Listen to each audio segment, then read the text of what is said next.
अळूची पाने आणल्यानंतर आपण घरी अळूची वडी बनवतो वेगवेगळ्या प्रकारची। तर मी आज अळूची वडी न बनवता आज वेगळी पद्धत वापरून मी आज अळूची पोटली बनवणार आहे। तर ही पोटली खूप छान एकदम सुबक एकदम मस्त टेस्टी अशी ही अळूची पोटली बनणार आहे। तर खूप छान दिसते, असं वाटणारही नाही की ही अळूची पोटली आहे। तर ही रेसिपी खूप छान दिसायला पण असणार आहे आणि खायला पण खूप टेस्टी असणार आहे। तर हा व्हिडिओ तुम्ही नक्की लास्टपर्यंत बघा, कुठेही स्किप करू नका। तर अळूची वडी न बनवता आता आपण बनवूया अळूची पोटली। चला तर मग आता आपण रेसिपीला सुरुवात करूया। नमस्कार, सीमाज बेस्ट किचनमध्ये तुम्हा सर्वांचं खूप खूप मनापासून स्वागत आहे। तर अळूची पोटली बनवण्यासाठी आपल्याला काय साहित्य लागतं ते पाहूया।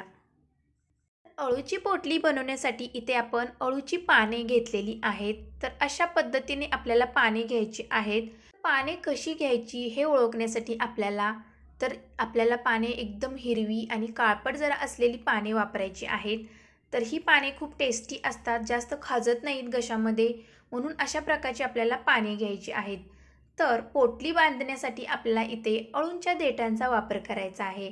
तर या देठापासून आपण धागे काढणार आहोत। तर अशा प्रकारे देठे आणि पाने घेतलेली आहेत। तर आता आपण पानांना कट करून घेणार आहोत। तर कट करायच्या आधी आपण पानांना लाटून घेणार आहोत। तर पहिल्यांदा आपण याच्या शिरा काढूया। जे पाठीमागचं जास्त जाडसर असतं ना ते काढून टाकायचं आहे। तर इथे मी सर्व पानांच्या पाठीमागच्या ज्या जाडसर शिरा असतात ते काढून घेते। तर अळूच्या पानामध्ये दोन प्रकारचे अळू असते।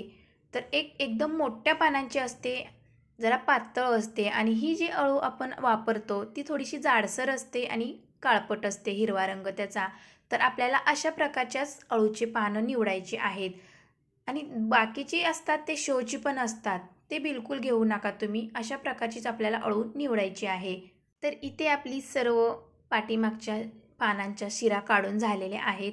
तर आता आपण बेलण्याने लाटून घेऊया।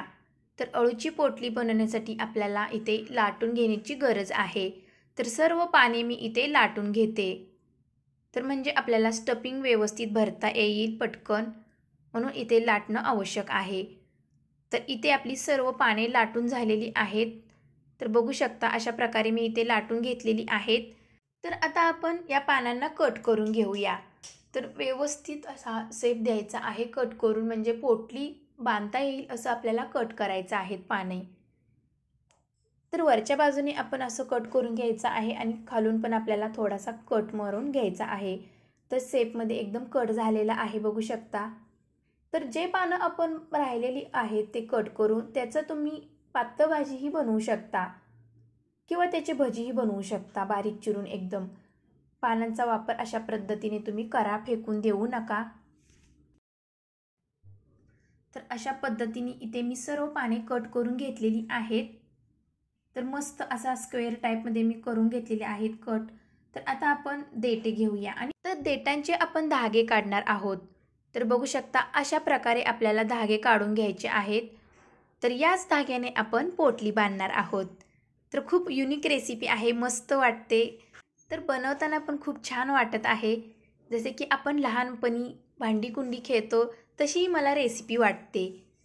तर अशा प्रकारे आपण सर्व देठांचे धागे काढून घेऊया। तर या धाग्यामुळे पोटली आपली छान बांधता येईल। तर थोड्या प्रमाणात इथे मी धागे काढून घेतलेले आहेत। जेवढे लागेल तेवढे तुम्ही धागे काढू शकता। तर आता आपण बॅटर बनवूया बेसनचं। तर 1 वाटी इथे बेसन घेतलेलं आहे। तर आपण पोटली या बेसनमध्ये कोटिंग करून तळणार आहोत। तर चवीनुसार आपल्याला इथे मीठ घालायचं आहे आणि थोडीशी हळद घालायची आहे आणि थोडासा गरम मसाला घालूया आणि लाल तिखट घालूया। तर इथे मी थोडासा घरचा मसालाही घातलेला आहे थोडासा, आणि लाल मिरची पावडरही वापरलेली आहे, आणि थोडीशी बारीक चिरलेली कोथिंबीर घालूया। आणि घशामध्ये खाजू नये म्हणून मी इथे थोडंसं लिंबू पिळत आहे। तर लिंबूऐवजी तुम्ही चिंचेचाही वापर करू शकता। तर थोडीशी कसुरी मेथी पण घातलेली आहे, खूप छान टेस्ट लागते। आणि थोडासा ओवा असा हातावरती चुरून घालूया। तर कसुरी मेथी जर आवडत नसेल तर तुम्ही घालू नका, मला आवडते म्हणून मी घातलेली आहे। तर थोडं थोडं पाणी घालून आपण याचं बॅटर थिक बनवून घेऊया। तर थिकच बॅटर बनवायचं आहे, जास्त पण आपल्याला पातळ बनवायचं नाही. पोटलीला कोटिंग येण्यासाठी त्या पद्धतीने आपल्याला हे बॅटर बनवायचं आहे. तर इथे आपलं बॅटर मस्त तयार झालेलं आहे. अगदी थोडंसं पाणी घालून पुन्हा एकदा मिक्स करून घेऊया. तर अशा पद्धतीने आपलं इथे बॅटर छान मस्त मिक्स करून झालेलं आहे. तर थोडासा मी इथे सोडा घालणार आहे. तर शेवटी आपल्याला सोडा घालायचा आहे. तर एकदम चिमूटभर सोडा घालायचा आहे, जास्त सोडा घालू नका. तर आता सोडा घातल्यानंतर पुन्हा एकदा मिक्स करून घेऊया आणि आता बाजूला ठेवून देऊया. तर आता आपण स्टफिंगची तयारी करूया. तर पोटलीसाठी आपल्याला स्टफिंग हवं आहे. स्टफिंग तयार केलं तरच आपली पोटली बनेल. तर इथे तेल घातलेलं आहे 2 चमचे, जिरे 1 चमचा आणि खोबऱ्याचा किस 3 चमचे घातलेला आहे. तर इथे तुम्ही बेसनचाही वापर करू शकता, पण इथे मी बेसनचा वापर केलेला नाही. तीळ, खोबरं, जिरे आणि मसाले आपण यामध्ये घालणार आहोत आणि शेंगदाण्याचा कूट 2 चमचे घातलेला आहे. तर 1 मिनिट आपल्याला फक्त परतून घ्यायचं आहे, खूप काही वेळ लागणार नाही. आणि धना पावडर 1 चमचा घातलेली आहे, गरम मसाला अर्धा चमचा घालायचा आहे आणि घरचं लाल तिखट घालायचं आहे. आपण जे रेग्युलर वापरतो भाजीमध्ये तो मसाला इथे मी वापरलेला आहे. तर अशा पद्धतीने इथे आपण हा मसाला घालून हे स्टफिंग छान भाजून घेऊया. तर खूप काही वेळ लागत नाही, हलकंसं आपल्याला हे रोस्ट करून घ्यायचं आहे. आता गॅसची फ्लेम बंद करायची आहे आणि चवीनुसार मीठ घालायचं आहे आणि थोडीशी बारीक चिरलेली कोथिंबीर घालूया. तर आपलं हे स्टफिंग तयार आहे. आता थंड करायला ठेवून देणार आहोत. तर बघू शकता किती मस्त खरपूस असं हे स्टफिंग तयार आहे पोटलीचं. तर आता हे थंड करायला बाजूला ठेवून देऊया. तर आता आपण पाने घेऊया अळूची. तर आता इथे पाने घेतल्यानंतर आपण लिंबूचा रस लावून घेणार आहोत पानांना. कारण की जर कोणाच्या घशामध्ये खाजत असतील तर तुम्ही चिंचेचं पाणी किंवा लिंबूचा रस या पानांना लावू शकता. तर अशा पद्धतीने आपण पहिल्यांदा 4 पाने ठेवून देऊया. उलट्या बाजूने ठेवायचे आहेत पाने आणि लिंबूचा रस वरतून लावूया आणि हाताने आपण पानांना असं थोडंसं हलक्या हाताने चोळून घ्यायचं आहे. जेव्हा आपण पोटली खातो तेव्हा आपल्या घशामध्ये खाजणार नाहीत. तर देठांचे धागे घेतलेले होते त्यांनाही आता आपण थोडंसं लिंबू रस लावून घेऊया. तर अशा पद्धतीने आपलं आता इथे रस लावून झालेला आहे. आता स्टफिंग भरूया. तर जेवढं स्टफिंग बसेल एवढं आपल्याला पानावरती स्टफिंग घालायचं आहे.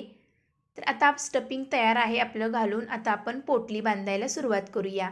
तर सर्व बाजूनी आपण अशी पाने फोल्ड करायची आहेत आतमध्ये. तर अगदी हलक्या हाताने आपल्याला हे फोल्ड करायचं आहे. तर आता आपण धागे घेऊया देठांचे.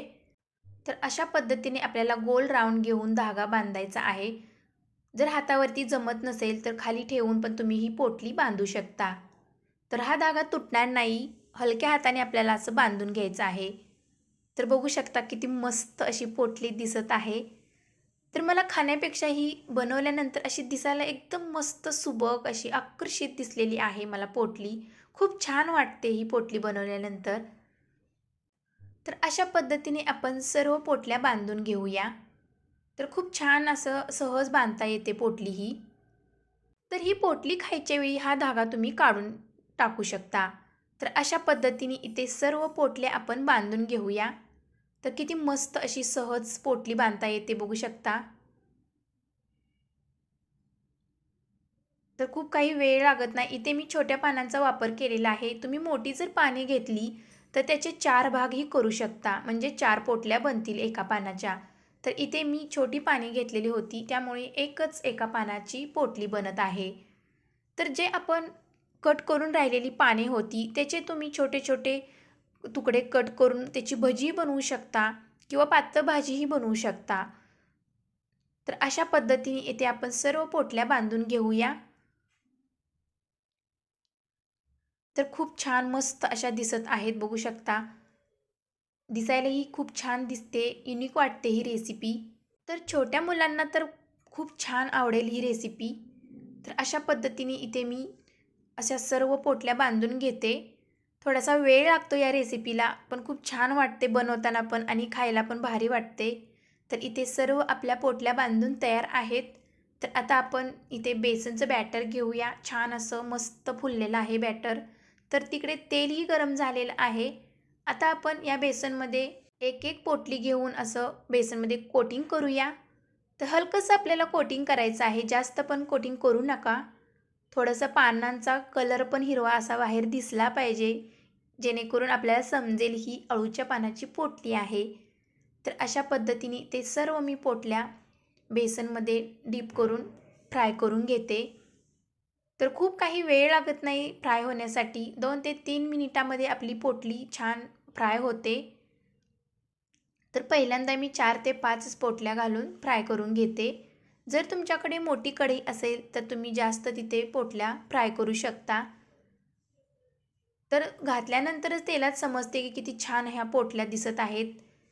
कोटिंग पण छान आलेलं आहे. एकदम मस्त सेट झालेला आहे पोटलीवरती. पण किती मस्त फुगलेल्या आहेत पोटल्या बघू शकता.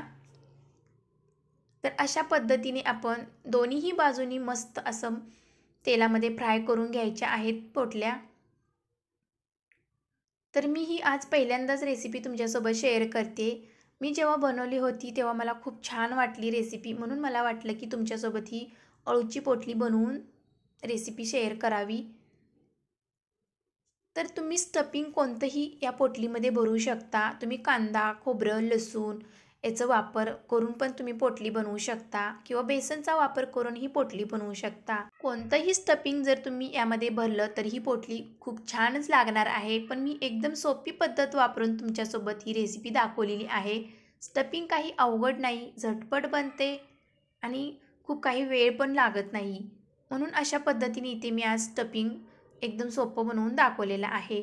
तर सर्व पोटल्या ज्या राहिलेल्या होत्या त्या मी आता एकदम मस्त अशा कुरकुरीत तळून घेते. तर इथे आपल्या सर्व पोटल्या मस्त अशा फ्राय करून झालेल्या आहेत. तर डिशमध्ये काढून घेतलेल्या आहेत टिश्यू पेपरवरती. तर बघू शकता किती मस्त अशा पोटल्या दिसत आहेत आणि मधून मधून पाने पण हिरवी दिसत आहेत. तर किती मस्त, मला तर खूप आवडली ही रेसिपी. तुम्ही पण नक्की ट्राय करा. तर या पोटलींची सजावट आपण आता अळूंच्याच पानावरती करणार आहोत. तर अळूची पोटली आहे म्हटल्यानंतर अळूंच्या पानाचा वापर इथे करणार आहे. तर खूप छान मस्त अशा पोटल्या दिसत आहेत. तर ही रेसिपी मला आवडली होती खूप. माझ्या मुलांना तर खूप आवडलेली होती, म्हणून ही रेसिपी तुमच्यासोबत शेअर केलेली आहे. तर ही कुरकुरीत अशी अळूची पोटली बनलेली आहे. तुम्ही सॉससोबत ही खाऊ शकता किंवा असेही खाऊ शकता. जसे तुम्हाला आवडेल तसे तुम्ही या पोटल्या खाऊ शकता. तर अशा पद्धतीने मी आज अळूची पोटली बनवलेली आहे. तुम्हाला कशी वाटली? जर रेसिपी आवडली असेल तर तुम्ही ही नक्की ट्राय करा.